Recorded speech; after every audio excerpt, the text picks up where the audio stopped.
জাহাঙ্গীরনগর বিশ্ববিদ্যালয়ের শিক্ষার্থীকে ধর্ষণ চেষ্টার অভিযুক্তকে আটকের দাবিতে উত্তাল ক্যাম্পাস। এই বিষয়ে আমরা জানবো জাহাঙ্গীরনগর বিশ্ববিদ্যালয় ক্যাম্পাস থেকে সরাসরি যুক্ত হচ্ছেন সহকর্মী জুবায়ের আহমেদ। জুবায়ের, অভিযুক্তকে শনাক্ত করা গেল কিনা, কি বলছেন আন্দোলনকারীরা এবং প্রশাসনের পক্ষ থেকে আসলে কি বলা হচ্ছে, সব মিলিয়ে জানতে চাই। আপনি যেমনটি বলছিলেন, আসলে আমি সর্বশেষ যদি বলি, আসলে আমি এখনো এই বিশ্ববিদ্যালয়ের প্রশাসনিক ভবনের সামনে অবস্থান করছি।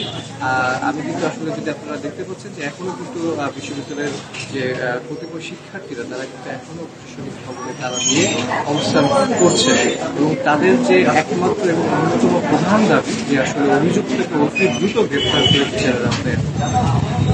আমি এও বলেছিলাম সর্বশেষ আসলে আধুনিক শিক্ষা পরিষদের কথা বলছে, তারা কিন্তু এখন পর্যন্ত তারা বলছে যে আসলে উপাচার্য এবং বিশ্ববিদ্যালয় প্রশাসনের পক্ষ থেকে আসলে কোনো কার্যকরী কোনো পদক্ষেপ নিয়ে যদি যতক্ষণ না পর্যন্ত আশ্বস্ত করা হয়েছে ততক্ষণ পর্যন্ত কিন্তু তারা অভিযুক্তের গ্রেফতারের আওতায় আনতে হবে। আমি যদি এও সর্বশেষ বলি, আরো যদি আপনাকে বলে রাখি যে আসলে আমরা কিন্তু একটু আগে দেখতে পেয়েছি অন্যদিকে বিশ্ববিদ্যালয়ের যে উপাচার্য অধ্যাপক কামরুল হাসান, তার নিজ বিভাগের দর্শন বিভাগের শিক্ষার্থীরা কিন্তু তার পক্ষে একটি মানববন্ধনও করেছে।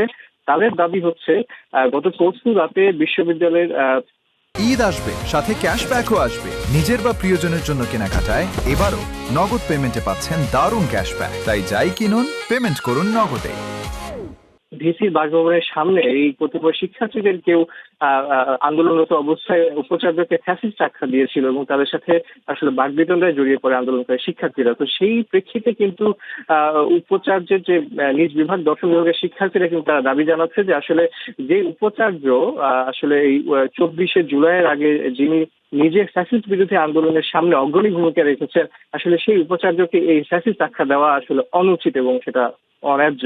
তো সেই জায়গা থেকে কিন্তু আসলে তারা একটি মানববন্ধন করেছেন উপাচার্যের পক্ষে এবং একই সাথে এও দাবি জানিয়েছেন যে অতি দ্রুত সময়ের মধ্যে অভিযুক্তকে গ্রেফতার করতে হবে এবং বিচারের আওতায় আনতে হবে।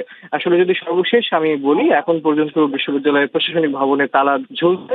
এখন পর্যন্ত শিক্ষার্থীরা কিন্তু তাদের দাবি আদায়ে অনড় আছেন। সবশেষ জাহাঙ্গীরনগর। জুবায়ের, ধন্যবাদ আপনাকে।